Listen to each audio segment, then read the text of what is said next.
All right, welcome. So we have another uh, episode. We are here with my co-host Jon Radoff, Jim Green, and we have a wonderful guest joining us, who was the founder of Oxford Space Systems and is currently a co-founder of Oxford Dynamics, Mike Lawton. Welcome to the show. Great to be here. Thanks for inviting me. All right, so this week has been action-packed. There's been a lot going on, of course. So let's start with what's been happening. We're going to share a window for you and just quickly share a bit of news with what's happening with Apple. AI plans at its Worldwide Developers Conference. It called Apple Intelligence, and it's now going to integrate all hardware and software products into it. Plus, users can ask Siri to use ChatGPT. That feature apparently irking Elon Musk, who called the software integration between the two companies a, quote, unacceptable security violation and threatened to ban Apple devices from his companies if the company integrates OpenAI at what he described as the operating level. I would say from my reading of it, it's not really integrated at the operating level, but we're going to discuss this right now. So what do you all think? Well, I think that was inevitable. Even my understanding is the Apple iPhone sales were slowing, and of course this is a time you want to energize the whole system, bring the attention back to your product, bring features in that people are now starting to use, and integrate it back in the phone. I mean, this is the same idea as here's my iPod, here's my phone. Let's create, a new iPhone. I mean, the constant update of capabilities and features, that was going to happen. I mean, there's a lot to unpack. I mean, you led with Elon Musk, our favorite space CEO, and social media CEO, AI CEO, vehicle CEO. There's that aspect. Maybe I'll kind of return to his objections, but there's a lot in the Apple announcement, what they called Apple Intelligence. So first of all, I think in the inevitability category, Jim's right. Like AI is going to become part of what we experience at the operating system level of our computers. So I don't think it's even reasonable to expect that AI is just going to be like part of applications only, and we occasionally interact with it. Because to create a truly agentic experience where you can tell your computer what you want it to do, and it coordinates all of your activities between a range of applications, behaviors, task schedules, access to data and information about you that you'd like it to be able to act upon, that's going to require some amount of operating system integration. And if it didn't, we might as well call the new application the operating system, right? In the same way that the web browser started to become the operating system for so many things. And we saw exactly what happened with the web browser. So the web browser became very intertwined with how we think about the operating system. Yeah, right. Yeah, taking on all sorts of functions like mail. And I mean, it can't even execute Zoom without a browser coming up. So Mike, you obviously founded Oxford Space Systems. You're now co-founded Oxford Dynamics. Tell us about that and what you think on the whole Apple story. And then, of course, we've got a cool video to show you and further understand what you're doing. Yeah, okay, I'll pick up on the Apple announcement first. I think Jim hit it on the head. Apple is a very strong brand, as is Elon in his own right, and it's about raising that profile. Apple has some very aggressive shareholders behind it. It needs to see those sales. So you need to keep generating those headline grabbing headlines. And I think that's exactly what they've done. And of course, Elon is in the same boat. He needs the cameras on him. So no real surprise. He's going to say something controversial and push back. But of course, anybody involved in AI knows the dirty secret of AI is it's phenomenally computationally intensive at the moment, which translates, unfortunately, into a large environmental footprint.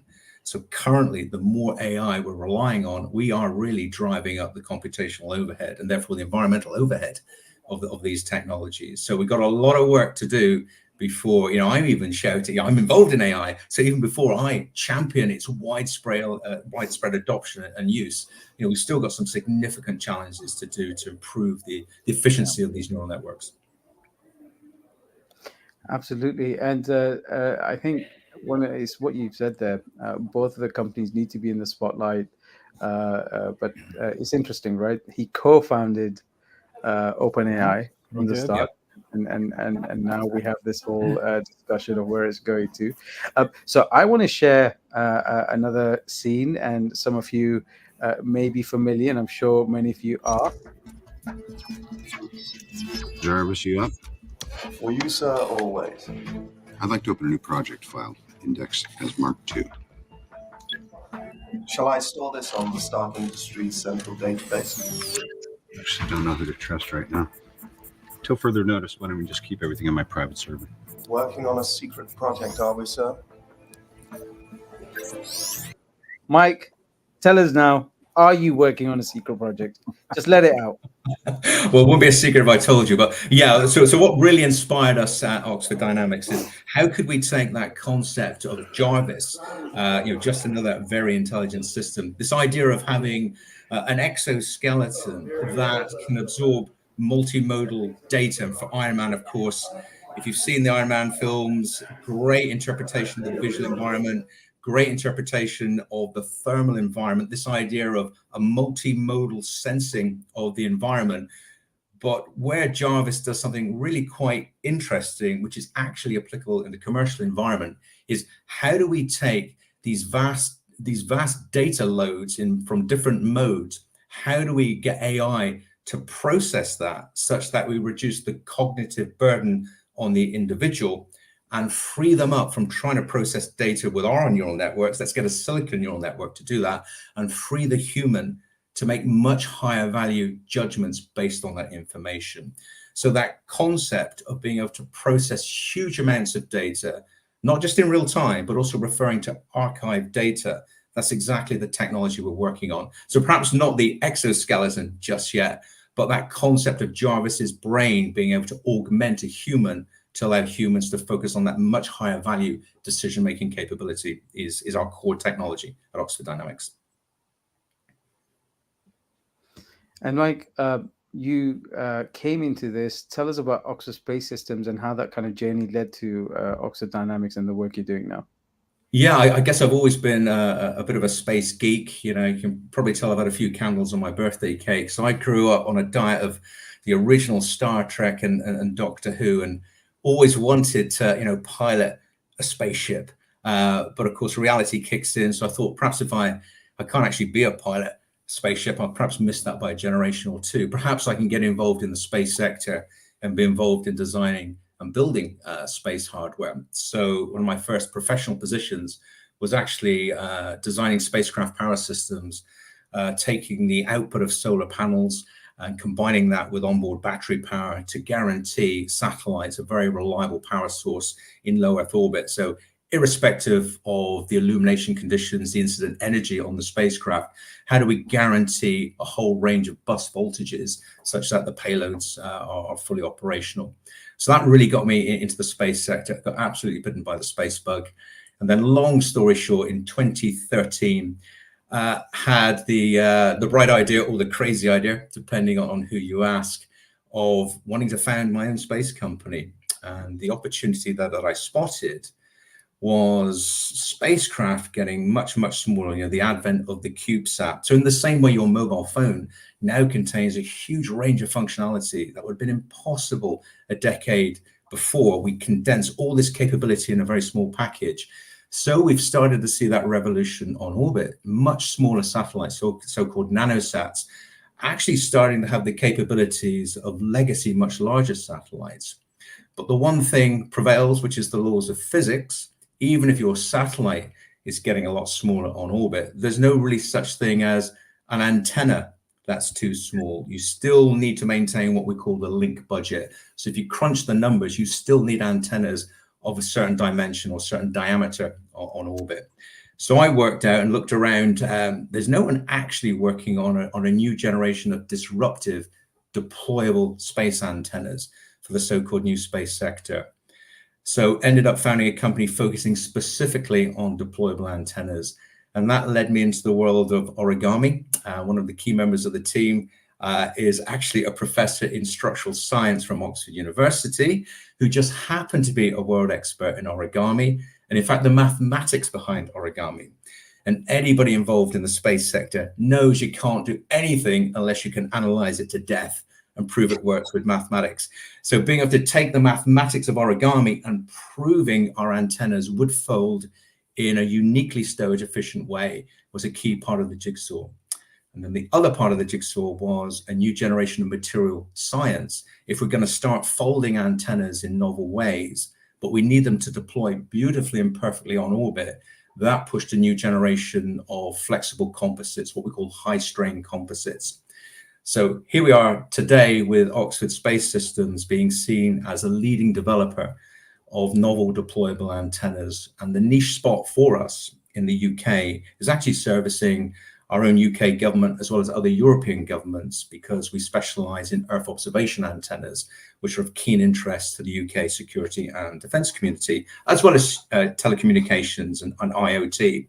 But we really got lucky with the UK government seeing space as strategically important to the UK and wanting to generate this capability in the UK. So yeah, right place, right time.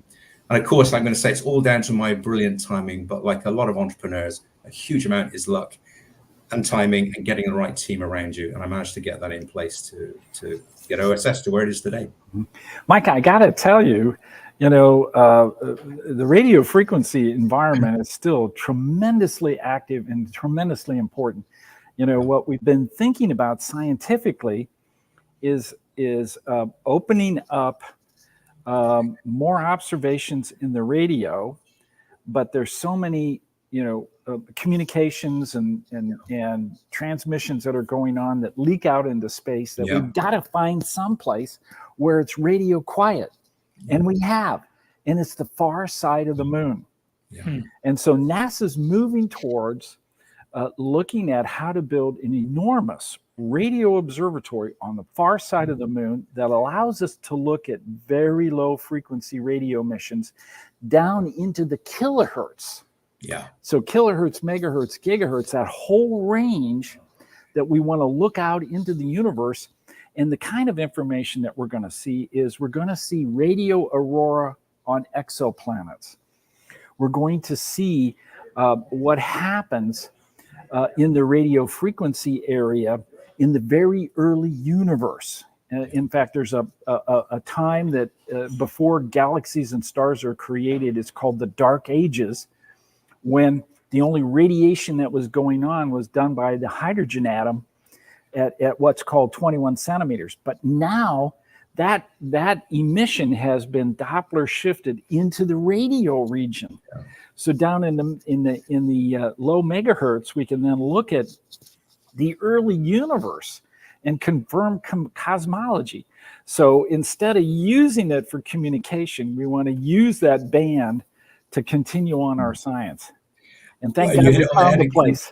You hit it on the head again, Jim. You can't have an antenna that's too big. And when you're getting down at those really low frequencies that you touched on, the maths tells you need really big diameters. Yep. And there's no way you're going to fly an antenna at 30, 40, 50, even 200 meters to the moon. You've got to build it on the moon or deploy it on the moon. Right, so right. Yeah, absolutely. Well, this is, I don't know if you've ever seen Arecibo, which unfortunately collapsed, but it was a beautiful radio telescope. I've seen it a couple times, really enjoyed it. And we used it as radar too, because we generate radio waves, bounce them off asteroids as they go by, and get their shape and see how they spin and all kinds of neat stuff. Yeah. When you think about all these impact craters on the moon, now you come up with some ideas on how to actually, create a radio telescope by using that form, that dish-like form that craters actually are produce. So there's plenty of opportunities now, and those studies are going on. Jim, can you elaborate a little bit on what are the possible types of discoveries or observations we're going to be able to make with this equipment on the dark side of the moon in this sort of radio dead zone that we've got?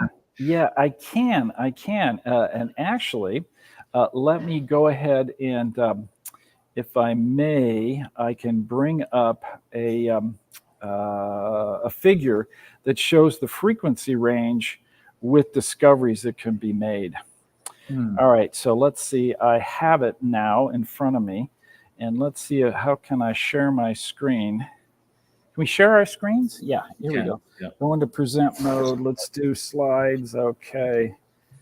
In a few more months, you'll just be able to say, Jarvis, bring up that slide of all the radio. Yeah, boy, Radio spectra. no kidding. Well, right now I don't have it on Google Docs, and so I can't grab it. But let me just explain it a little bit. Indeed, radio frequency-wise, at very low frequencies, hundreds of hertz, we're going to look at the magnetospheres of exoplanets. Now, why is magnetospheres important? Well, ours has protected us from the harsh early sun. When the sun really kicks out coronal mass ejections and a number of things, and we see them hitting Mars, which has no magnetic field, we see it stripping away the upper atmosphere. And the atmosphere of Mars right now is piddly compared to the Earth's. So we know our magnetospheres are kind of important. So we want to look at radio emissions that come from them, and that includes aurora. Aurora are produced when particles of high energy flow down field lines and hit an atmosphere and make it glow. And in addition, you can see the light, but more importantly, you can also see the radio emissions that come from those. There's also the sun. The sun, as it gets into a configuration where it's going to belch out high energy particles and huge amounts of mass, radio frequency emissions start right away, and we get to see those. So we can see how active not only our sun is, but other stars. What are the sunspots like on stars not like ours? Some are bigger stars than ours, some are smaller stars than ours, and each of those have different types of activity. And then I mentioned we can also see in the megahertz range what's called cosmic dawn, the birth of the universe in an area called the Dark Ages. And astronomers like to use the name dark when they don't understand what's happening there. But Dark Ages is that area right after the Big Bang occurred, where it's only hydrogen. And so we can see what the configuration of the hydrogen is in the universe. And then each of these planets with magnetic fields that may harbor life have radiation belts. That was the first thing discovered here at Earth, was the Van Allen radiation belts. And so that's very important. But we also can use the radio frequencies now up in the gigahertz to image black holes. We do that now with the Event Horizon telescopes, but imagine a baseline that includes the moon. Now you've got a really big baseline, and now you can make images of black holes, distant black holes, like we've never done before. So all these kind of things and many more can be done in the radio frequency area.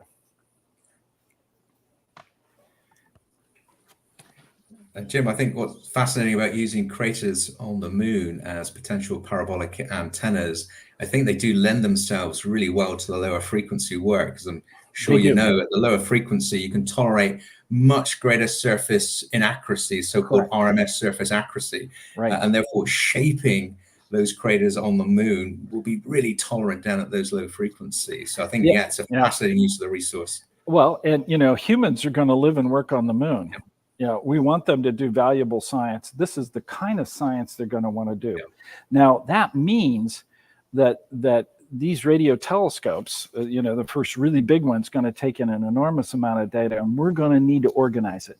When you look out and you see all these stars, and they're all have radio emissions coming from them, how can you pick through the data? And how can you say, this is what's happening here, this is what's happening over here? And so once again, using AI techniques on the data is incredibly important. I mean, NASA's starting to do that with several other missions. We're finding more and more exoplanets out of the Kepler data. Kepler was a spacecraft that no longer is existing, eventually died.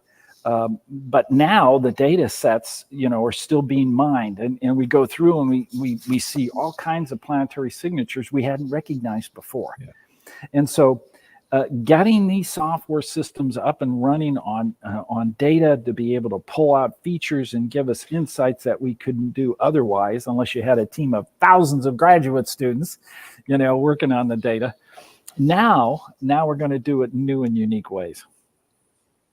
So we don't need to use the old SETI technique of distributed computing, asking people to plow through. We can go and get AI to do it. We can. Yes, that's right. But your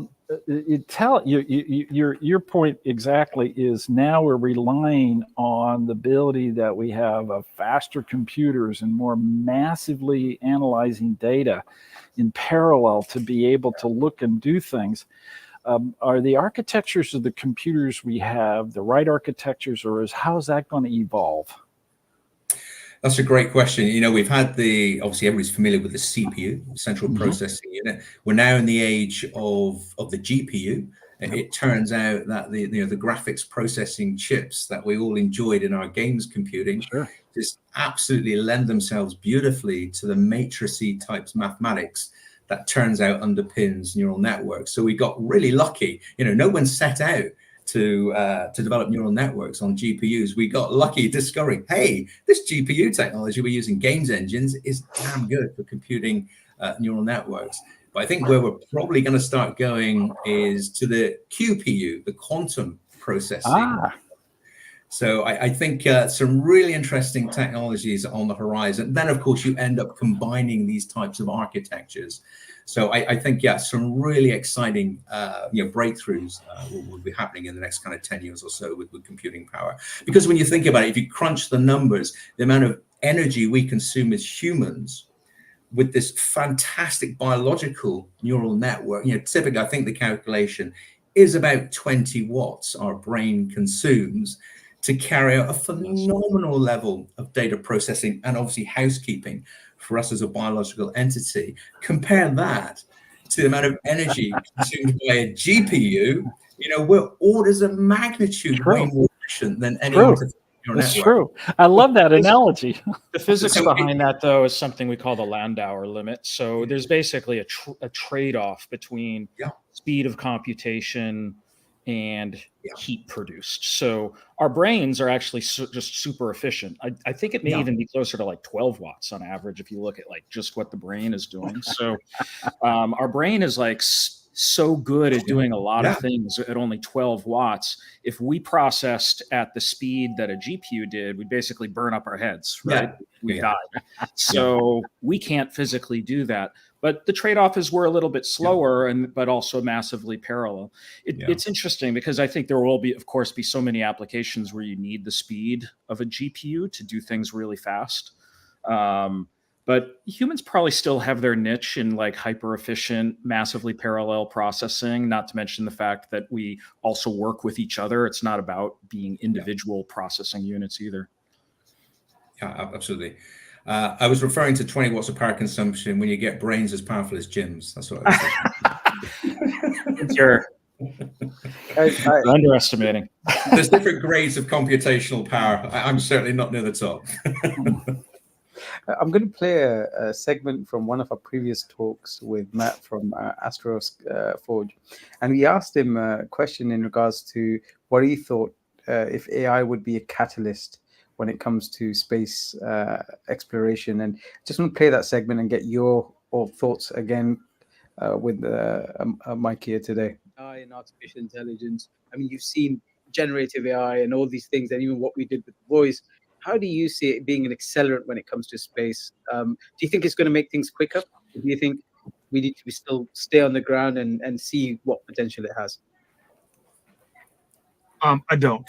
That's the honest truth here. I think we've seen in aerospace as a whole, AI is a great a great keyword to use. But I guess if we're talking about AI and the way that it's being explored today with LLMs, it's not very useful to anybody in space. I mean, obviously there's some of the edge cases like, maybe it helps you write a little bit of code a little bit quicker. Maybe it helps you search documents a little quicker. But I'm not going to be able to type into AI, like build me an asteroid mining spacecraft and have it produce anything reasonable. I still think the big pushes that I'm looking for in AI, we've kind of used this word AI very haphazardly over the last 2 years as it's gotten more, we've had machine vision for a long time. And before that, we used to call it statistics. And like that branch of mathematics, is what we use in every single day of every single thing we use. But I think your question is more geared towards like, how does ChatGPT help me? And the reality is, it doesn't really have a big spot in aerospace right now from that anybody's identified. I mean, Elon gave a talk on this at the Milken conference where he essentially said, we don't use it at SpaceX. There's not really a use case here that we can use it to really bolster our production or what we're doing. We'll stop it there. According to Elon, he doesn't want ChatGPT anywhere. Like, that's his whole objection to Apple incorporating ChatGPT into iOS 18. So, so that one little bit might have had a lot more in there than just the specifics. But I mean, I think if my sense is like we're not close to using an LLM to run a spaceship for you autonomously. Like that's just fact, right? But as a research tool that scientists will apply to help them accelerate through their process, I think we're like, you got to check the information to see if it's hallucinating. But I think we're astonishingly close to that just becoming an everyday tool that people won't be able to even imagine having not had.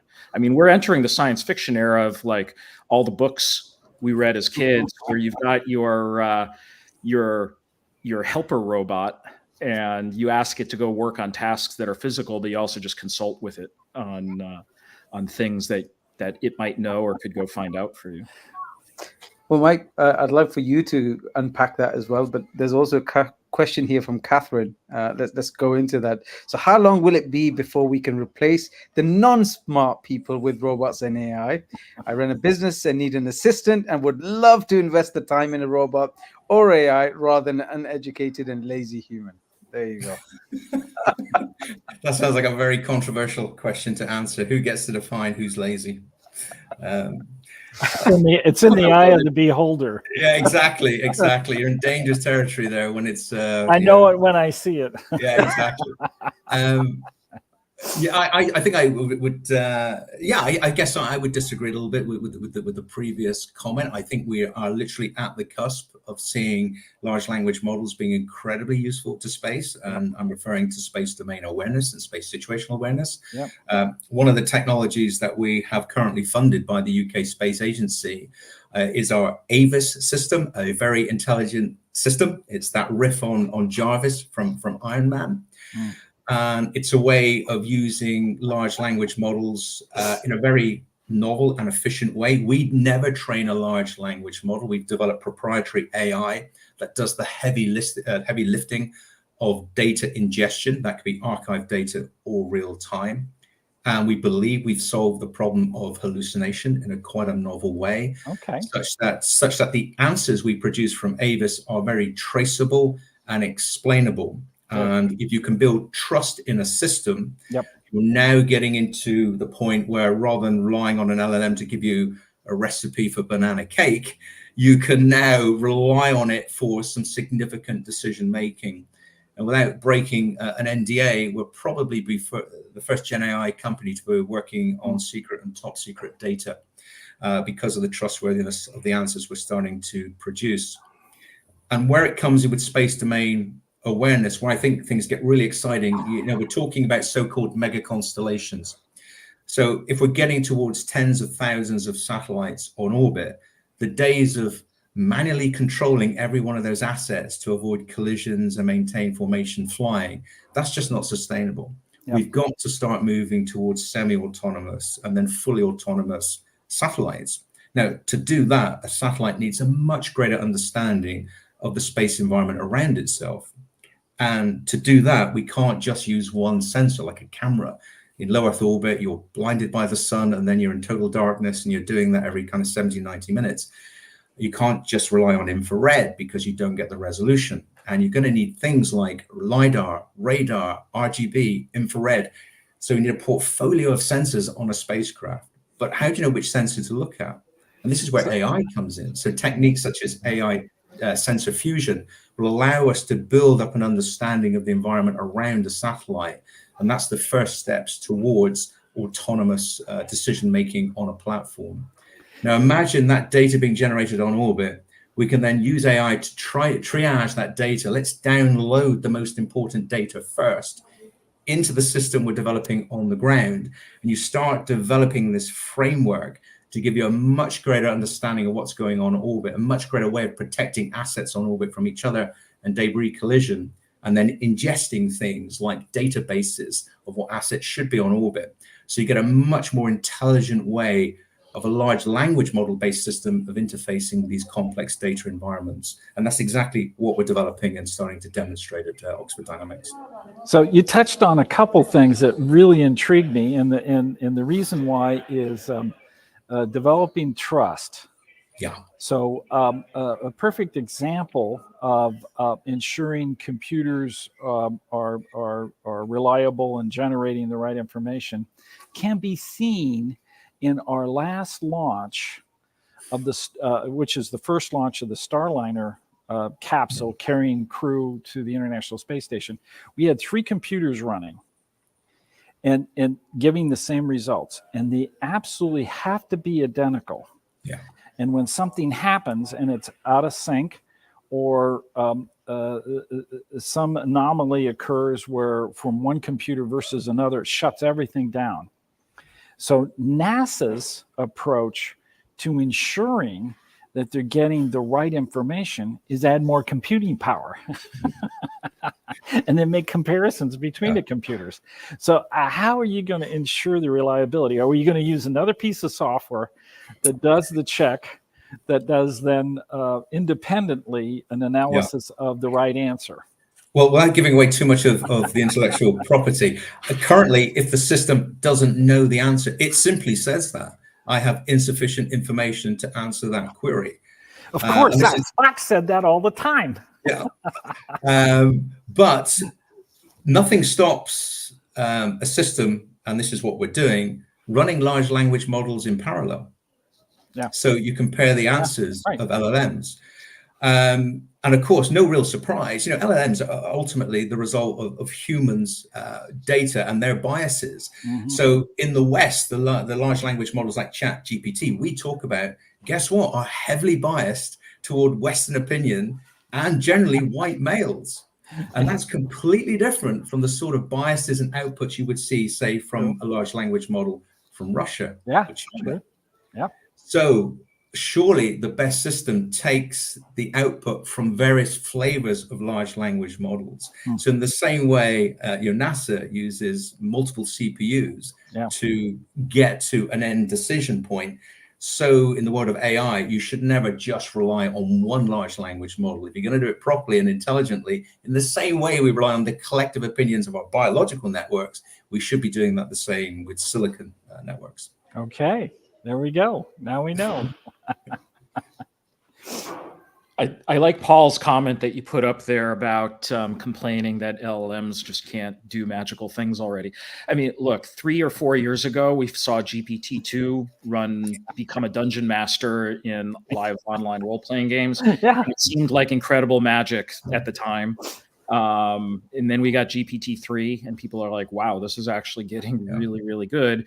And GPT-4 continued that. So it's funny because we're already becoming jaded to these technologies. It's like, wow, magic, but not magical enough. There was this meme that kind of was floating around the internet over the last week or two, which was someone saying like, oh, I wanted AI to do the boring things like wash my dishes instead of do like art and language.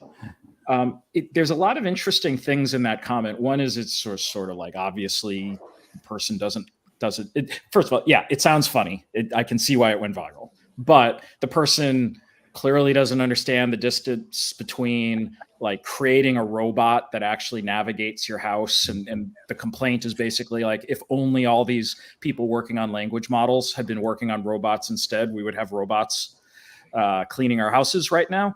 But the really interesting thing within it is to think about, like, for years and years, thousands of years, I think, we've kind of looked at our language ability as being so fundamentally human. And like a lot of people point at that as like, wow, that's the thing that's going to make humans so different than all the other animals. And like, that's just special. That's the inspired part of humans. We might actually be discovering that language actually isn't that amazing. Like maybe there's maybe actually just walking around outside, that's which all animals do. Like that's pretty amazing. Like that you can just kind of navigate the world is amazing in itself. But language, it's just sort of an emergent property of these neural networks that every mammal has. And it's not as special. So we might be having to move beyond that in some ways. John, I think you absolutely hit it on the head. If you look at where robots are employed, they have to be in incredibly structured environments. We really haven't broken them out of car manufacturing plants or trundling around an Amazon warehouse, where we can create incredibly structured, predictable environments. Where robotics have completely fallen flat is when we release them into the unstructured world.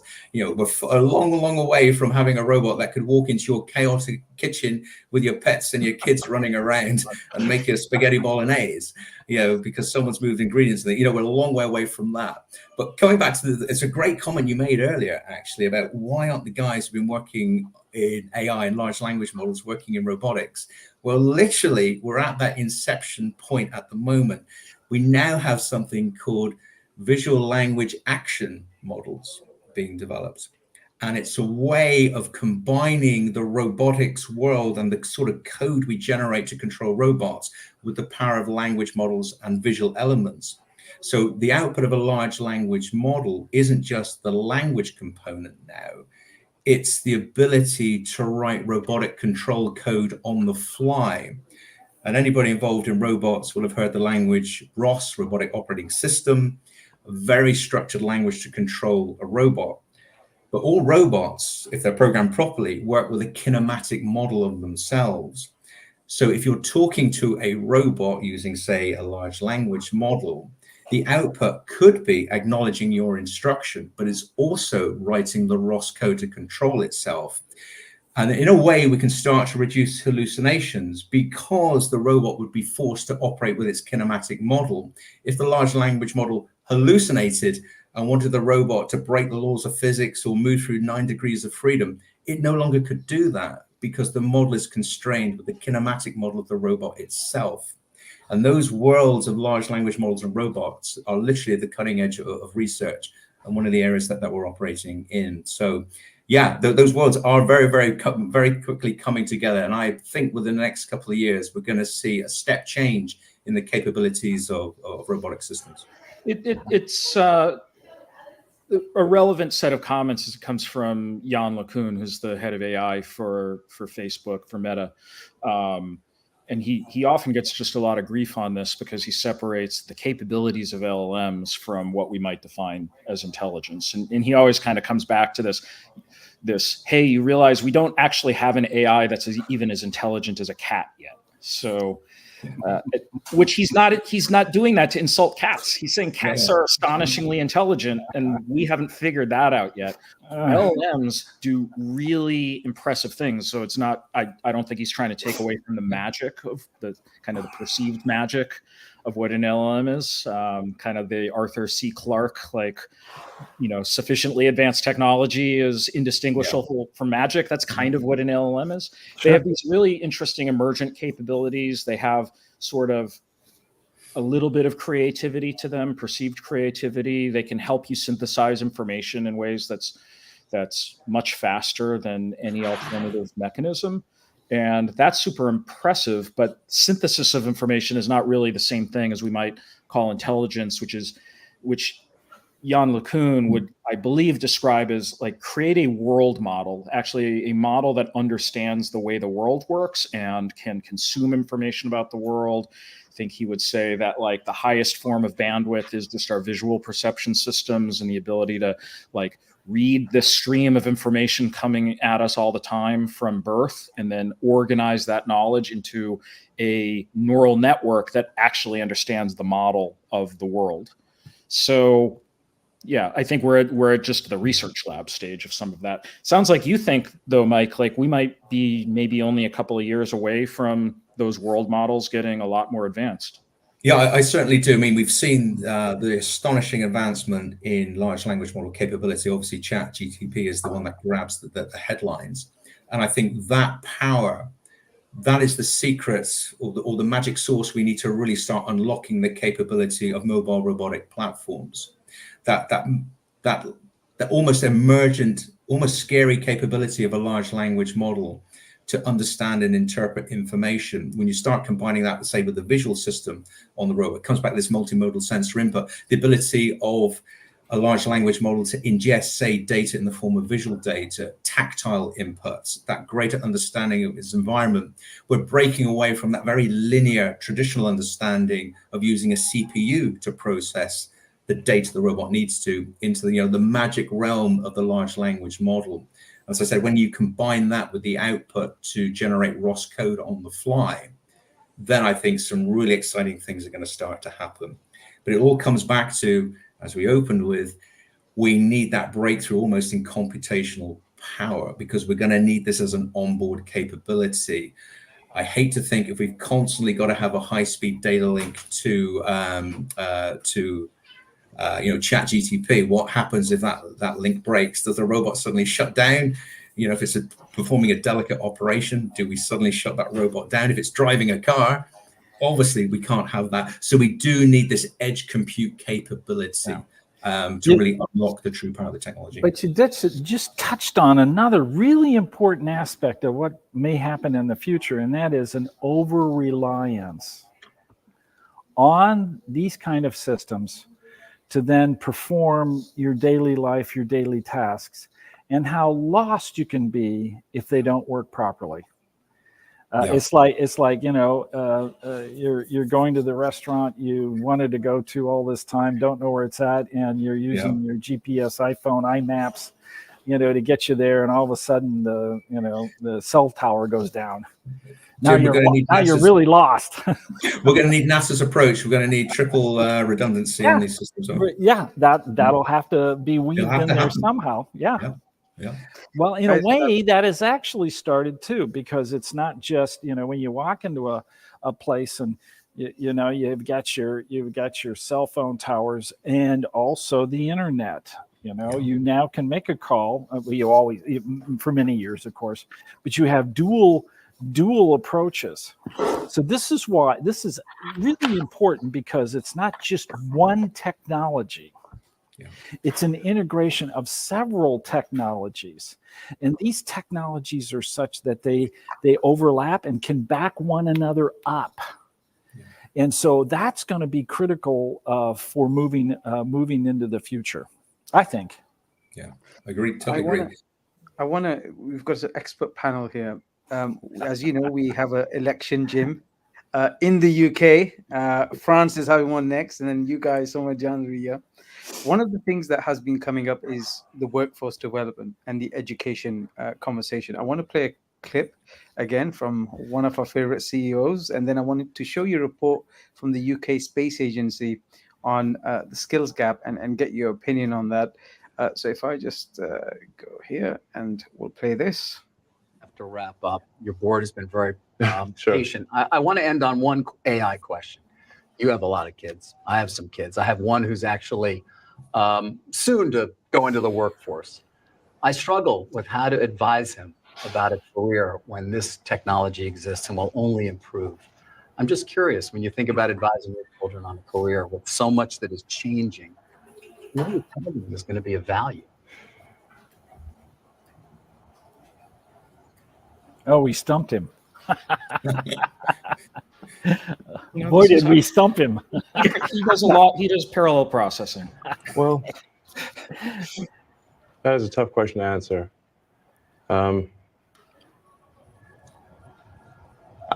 I guess I would just say, to sort of follow their heart in terms of what they find interesting to do or fulfilling to do. And try to be as useful as possible to the rest of society. If we do get to the sort of like magic genie situation where you can ask the AI for anything, and let's say it's even the benign scenario. Let's say it's a benign scenario. How do we actually find fulfillment? It's how do we find meaning in life if the AI could do your job better than you can?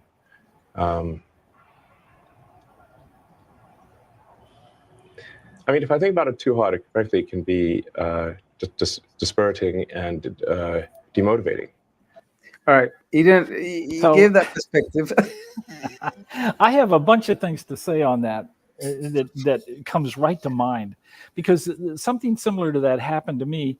When I was advised, my father had passed away in an airplane accident, and my dad's brother kind of helped shepherd me and advise me, and I got so excited about being involved in the space program and doing astronomy and all that kind of stuff. He said, I don't know where that's going to lead to. I don't know what you can do with that.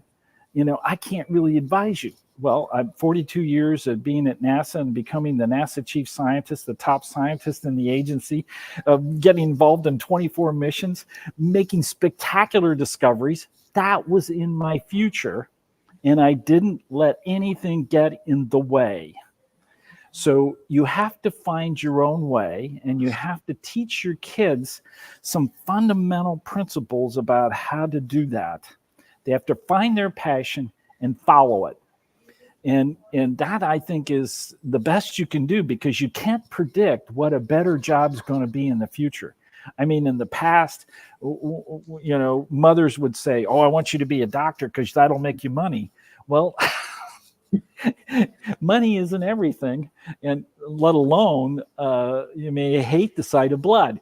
But so everyone is an individual, and figuring out what those key skills are that allow an individual to be able to cope, be able to have background information in many different areas, be able to decide what they're excited about, and then allow them to follow their passion is what the only thing we can do that sets our kids up for success in the future.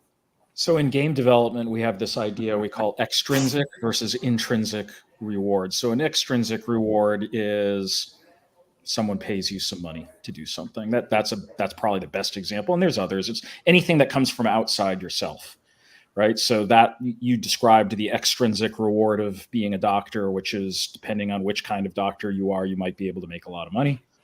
The intrinsic reward would be like, you just really love the idea of healing people. Yeah, sure. And that's what your passion is. So I think we're likely on the cusp of civilizational change and a vast change to our economy. And for quite some time in the world, we have connected people's sense of dignity and worth and virtually everything with like, what is your output as an economic actor within society? But humans are much more than our economic output too. We're adventurers. We feel things. We explore the world. So like, I think those things are going to, hopefully, this is the optimist in me, those are the things that are going to be more important. And there's nothing hardwired into humans that makes it all, hey, your job is to be an economic actor in this society. It's what we evolved to do long before any of that stuff came along. And hopefully we'll start separating this economic aspect. Paul says he intrinsically values extrinsic rewards. That yes, it's rewards all the way down. Mike, you're running your third, fourth entrepreneurial enterprise. We know there's a skills gap in the UK. You've been doing some STEM mentoring as well. But, we talk about the next generation, and that's completely valid. But what about the current generation? There's going to be some significant changes. What about the current workforce? What's your thoughts on that, and what you think needs to happen when it comes to this current workforce and how they can contribute and have something that, takes them to the next decade? Correct. Well, thanks for such an easy question. I appreciate it. Yeah, I think it kind of builds on what's just been said. You've got to do something that gets you excited. I don't think I've had a proper job in about 18 years, starting tech businesses. But I think the advice would be, you've got to, nothing beats a solid understanding of your subject matter. And you don't actually have to be a specialist, and if you want to get into space or engineering, understanding those fundamental physical and electrical and mechanical principles, that's the bedrock, that's the foundation. And if you understand those and you can articulate them, then you're setting yourself up for an incredibly exciting career, because it means you can pivot really quickly as technology changes, as I have done. 10 years ago, 15 years ago, when I was thinking about a space company, I had no idea I was going to be working in AI. But understanding those fundamental principles means you can pivot really quickly. Right. And I think I think we're entering the age of the specialist generalist. Yes. You want to specialize, but you've got to be able to general. And you've got to be a generalist in many ways. Yeah. Yeah. In fact, in my field, I can tell you all my advisors in school was, oh, we want you to focus. We want you to burn a hole in steel. You need to be the expert in X. The problem was I was so excited about so many other aspects of science that I couldn't just specialize in one area, although I did. I also had the ability to then look over here and see how that related to something else, and then over here and how this could be connected. And that grew into going from being a magnetospheric physicist into a planetary scientist, into the chief scientist, where I had to look at many different disciplines. And so that, and I revel in playing with physics and doing things like this. And that's an element of what we need to teach. Exactly. You're a great example of the specialist generalist, as I call it. And you also touched on another point, which AI would never do. Spotting those connections, those links. I think that's intrinsically what a human can do. If you played AI every bit of country music that's ever been played and asked it to write a country music song, what are you going to get? Something that sits in the middle. It's going to be bland. It's going to be a vanilla country music song. It can never have that spark breakthrough. And that's what makes us, I think. Well, this is why the Beatles were so genius. If you followed them from their early career, they went from the 50s pop into rock, into reggae, into so many connections. And this is why they're still wonderfully popular, because their music is unique. I encourage anybody to go to suno.ai if they want to just be astonished by what can currently be accomplished with musical AI. But I like your generalist versus specialist idea, because it sort of comes up a lot in not just science, but the arts. Yeah. And a lot of people are very threatened by the idea of generative AI and what it can do, and everything from creative writing to graphic expression and whatnot. In my mind, an artist is someone who works with media, who exposes something revelatory about the human condition, who tells stories that really haven't been told yet through various forms. That's sort of the beginning of what an artist is. And then you can choose to go off and specializes in, is that expression through music? Is it through graphics? Is it through sculpture? There's going to be new forms of art. In fact, new forms of art that utilize artificial intelligence, for example, that we haven't even imagined these art forms yet. And to me, if you want to be an artist, you should, because you're really interested in working with media and these forms and exposing these interesting things about the human condition. Go do that and then discover the way to deliver this material.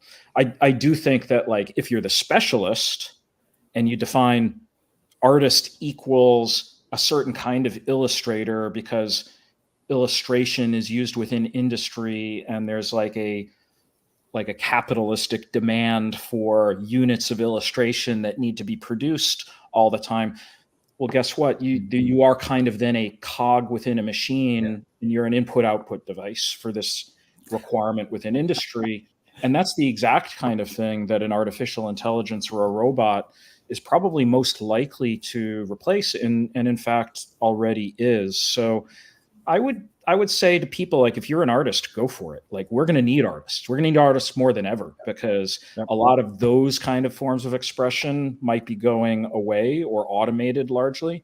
And we're going to need new ways of thinking about the world. And I'm sure that there's going to be whole new forms of expression and creativity that haven't been discovered yet. Yeah. And what's exciting about that is the environment is going to force us to be more creative. You want to be able to stand out. Here's the idea. Okay, and therefore, we're really in for a wonderful. I mean, I have to tell you, I'm towards the end of my career. I've retired from NASA after 42 years, but I wish with all my heart that I just graduated with my PhD and I had my whole career ahead of me. I mean, this era coming up is just going to be fantastic.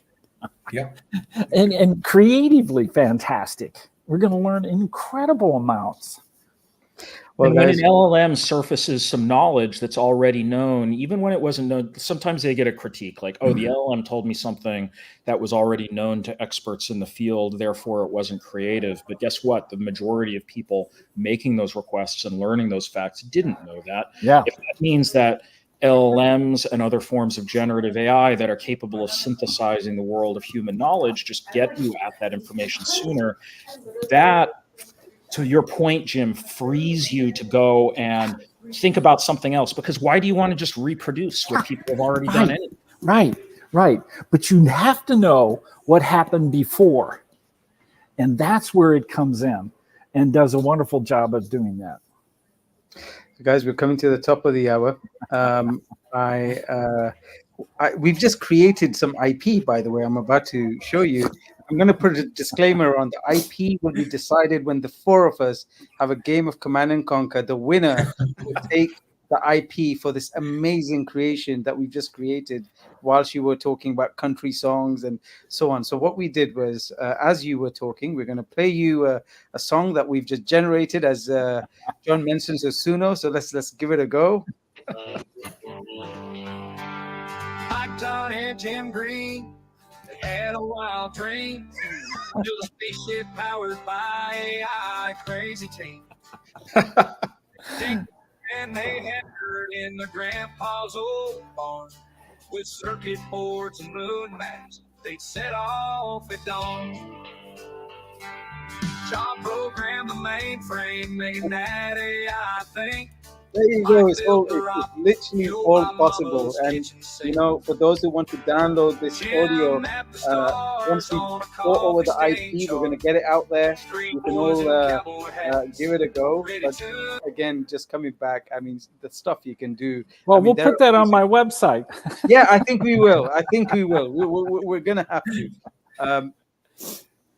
So last thing from Jackie, unfortunately, people don't want to pay for original art. I'm hoping that in the future, people are going to crave and truly appreciate hand-drawn and handcrafted art. They will. Oh, we're going to have ethically sourced, human-created handicrafts and art that you'll be able to put in your house. Yeah. I love what generative AI can do, but I don't have any particular desire to print out generative AI and put it on the walls of my home.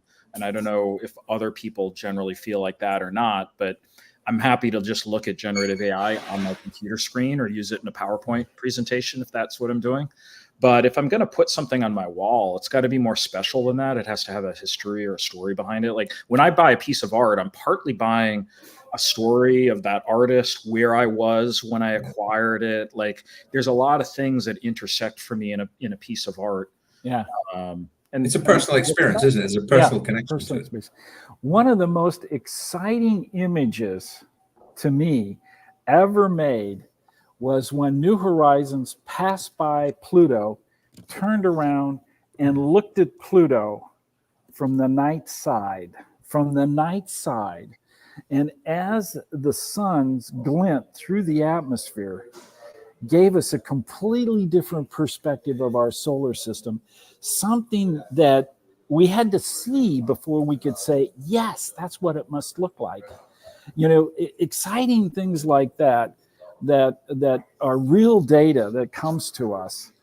To me, it demonstrates a huge amount of human ingenuity, resources, and effort to be able to take inanimate objects and make these things happen in the distant solar system that open our imagination and allow us to take the next step. Well, it's been an amazing show.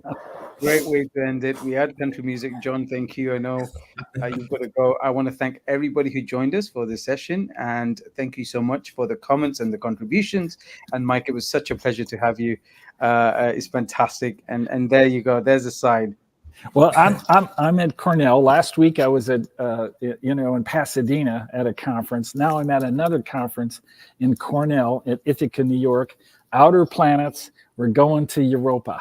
And next week I'll be in Houston Space Center, and we'll be teaching 150 students about space at the International Space University. Looking forward to it. All right, all. Thanks so much for bringing the group together again. Yes. Thank you. Thank you so much. Appreciate it. Mike.